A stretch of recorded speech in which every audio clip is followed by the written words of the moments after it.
বাঙালি মানে কিছু না কিছু খেতেই হবে।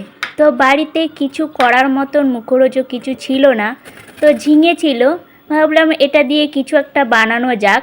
তো প্রথমে আমি ঝিঙেটাকে ভালো করে ধুয়ে আমি এইভাবে গ্রেট করে নিলাম। তারপরে আমি একটা বাটির মধ্যে পেঁয়াজটা কেটে নেব। তো পেঁয়াজটা আমি এইভাবে সুন্দর করে কুচি কুচি করে কেটে নিয়েছি। তো কেটে নিয়ে আমি তারপরে গিয়ে আমি ওই বাটিটার মধ্যে দিয়ে দিলাম ঝিঙে, যেটা আমি গ্রেট করে রেখেছিলাম। তো দিয়ে দিলাম। এরপর আমি লঙ্কাটাও দিয়ে দিলাম। এখানে আমি 2টো লঙ্কা দিয়েছি।